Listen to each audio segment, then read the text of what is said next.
Oi, pessoal, bem-vindos ao canal A Menina da Coluna Torta aqui no YouTube. E hoje a gente vai falar sobre um tema que vocês me trazem muito no Instagram e foi o post mais acessado no blog. A gente vai falar sobre cirurgia de escoliose.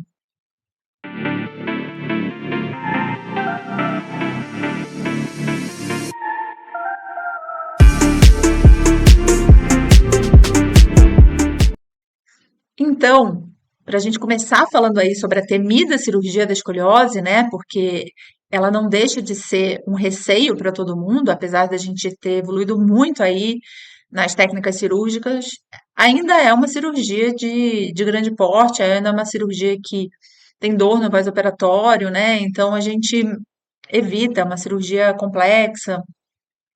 E aí eu queria bater na tecla, mais uma vez, é uma coisa que eu sempre falo no blog, em todos os lugares, palestras, enfim, Instagram, ou com as pessoas que eu converso na paralela, a importância da detecção precoce, gente, da gente descobrir a escoliose cedo, né? Então a gente tem que ficar de olho nos nossos filhos, nos nossos sobrinhos, nas crianças da nossa família.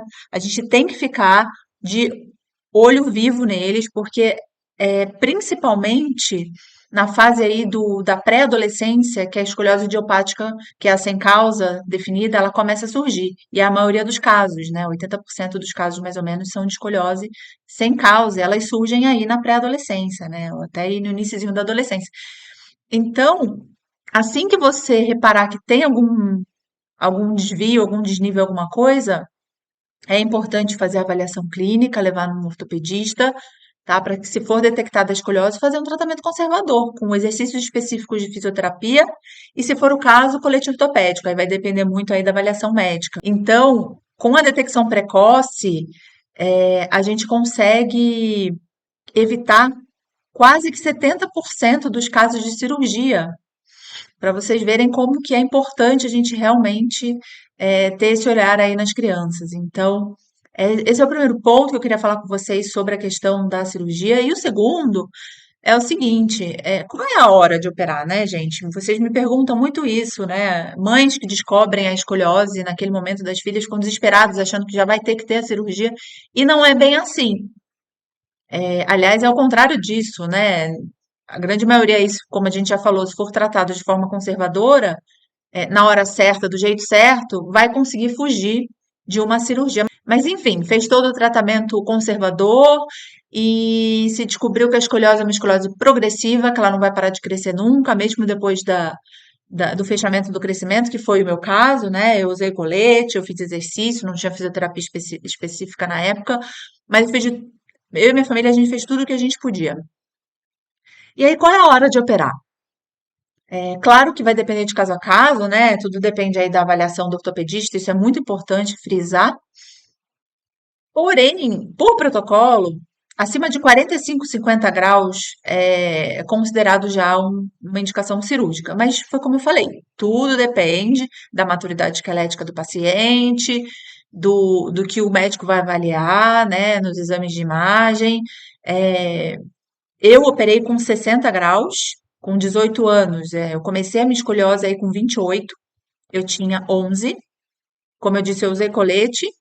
E aí eu descobri uma escoliose progressiva depois que fechou meu crescimento. Eu usei 4 anos de colete e não tinha jeito, eu tinha que operar. Então, mais ou menos a hora é essa, né? Quando a gente entende que é uma escoliose progressiva e acima aí desses ângulos que eu comentei. Mais uma vez, vale frisar que isso depende de caso a caso e que é uma questão de avaliação médica. E aí, chegou-se o momento que precisa realmente da cirurgia, né? A gente entendeu aí que não tem outro jeito, que precisa operar. E o que fazer aí? Quais são os cuidados nesse momento pré-operatório?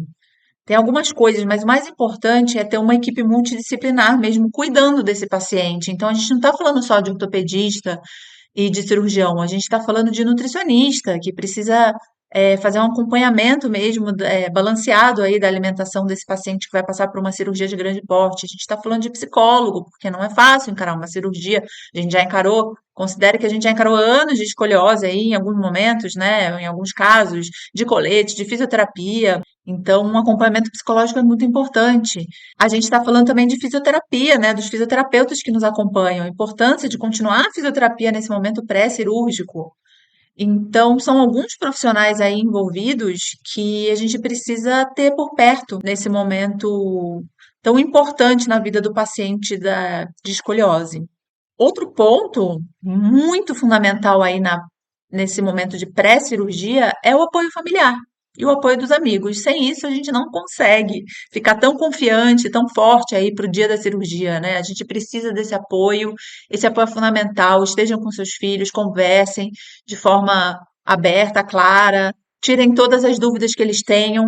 Se vocês não souberem, vocês falem com os médicos ou com a equipe multidisciplinar que está cuidando, ou leiam sobre o assunto, mas fiquem perto e deem confiança e a certeza de que vai dar tudo certo para eles, porque é isso que a gente precisa escutar. Como eu falei anteriormente, é muito importante ter um acompanhamento mesmo de um psicólogo.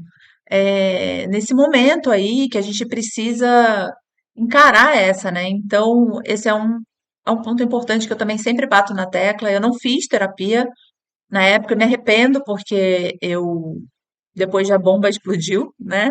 Eu precisei aí fazer terapia e ainda faço, depois na fase adulta. Então, quanto antes a gente puder ter esse momento com o psicólogo, né? Falar aí das nossas dores com ele ou com ela, é muito, é muito benéfico aí pro paciente de escoliose.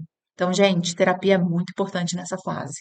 E aí, uma coisa que se falou muito no simpósio da ACD é o que o paciente espera com a cirurgia, né? Porque no final das contas, o médico e toda a equipe, né, ele quer, obviamente, corrigir a escoliose, que é o último recurso. A cirurgia é o último recurso, ele quer corrigir a escoliose, mas o que que o paciente espera? Ele também quer que o paciente fique feliz com tudo aquilo, né? Então, o que a gente escutou muito no simpósio é que o paciente quer ombros nivelados, ele quer que a giba, que é esse calombo nas costas que fica em quem tem escoliose, que essa giba seja a menor possível, porque isso é uma coisa que esteticamente atrapalha muito o paciente de escoliose. E obviamente que ele quer ter uma vida normal depois da cirurgia, né? Poder fazer tudo, poder fazer esporte, enfim, não ter limitação praticamente nenhuma. Então, essas são as coisas que o paciente mais espera aí depois da cirurgia de escoliose. Eu não fiquei com limitação nenhuma, essa é uma outra dúvida de vocês. Eu tenho uma vida maravilhosa. Eu faço tudo que eu quero, eu não tenho limitação nenhuma. Eu faço todo tipo de exercício físico. Fiquei muito bem mesmo depois da cirurgia, assim como eu, né? Praticamente todo mundo fica. E essa sou eu correndo, fazendo atividade física, e todos os dias eu faço algum tipo de exercício. Não é que eu corra todo dia, porque eu sou um pouco preguiçosa, mas eu faço musculação. Então, sempre com acompanhamento, né, de alguém da área, né, que possa te orientar aí nos melhores exercícios, mas o importante é saber que é possível sim ter uma vida muito normal e muito tranquila no pós-operatório da escoliose. E aí, outra coisa que você falou muito no simpósio também, que eu escrevi no post do blog, são os cuidados, né? Logo após a cirurgia, assim, alguns cuidados que têm que ser tomados, principalmente relacionados aos curativos. Então, se a gente olhar aqui, olha, tem uma cicatriz aí, né? De uma cirurgia grande aí de escoliose. Esse vermelhinho em volta do paciente são machucados por conta de adesivos de cola, né? De adesivos para fazer o curativo. Então, isso tem que se tomar muito cuidado, né? A pele está sensível. E a cicatriz tem que ser muito bem. A cicatriz tem que ser muito bem cuidada, né? Para não gerar nenhum tipo de infecção, infecção hospitalar. Então, precisa realmente ter muito cuidado com as feridas no pós-operatório. A gente teve até uma palestra de uma enfermeira falando sobre isso no simpósio. É uma palestra muito interessante, ressaltando esses cuidados aí logo depois que o paciente volta da cirurgia. Um outro ponto são os medicamentos. Tem muitos medicamentos aí que o paciente precisa tomar que eles fazem uma certa congestão intestinal, né? Então, é uma coisa que os médicos cada vez mais estão prestando atenção nisso, né? Nessa qualidade de vida do paciente pós-operado.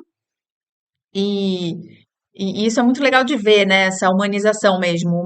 Os médicos e a equipe toda multidisciplinar olhando para o paciente e falando, bom, como é que a gente pode fazer para melhorar todo esse pós-operatório de uma cirurgia que foi tão temida, né? E sempre, pessoal, sempre seguir as orientações médicas depois de uma cirurgia desse tamanho. Isso é muito importante. A gente precisa ouvir o que os nossos médicos, né? Naturalmente, se você operou com aquele médico, você confia nele, então você precisa ouvir o que ele tem a dizer e seguir todas as orientações, tá? Eu gosto muito de bater mesmo nessa tecla e ressaltar esse ponto, porque a orientação médica é o que, no final das contas, né, no final do dia, é o que a gente precisa estar muito atento. Então, para a gente finalizar aí esse nosso vídeo, né, sobre a temida cirurgia da escoliose, eu queria deixar esse recado de que a vida após cirurgia, né, e ela pode ser muito boa. Então, eu tô ótima, e assim como eu, tenho outras pessoas muito bem também. Eu vou deixar na descrição do vídeo post. Se vocês gostaram, dá um like, compartilhem esse vídeo, vamos ajudar as pessoas. O máximo de informação que a gente compartilhar, mais cedo as pessoas podem descobrir aí a escoliose, né? E evitar uma cirurgia desse tamanho, tá bom? Beijo!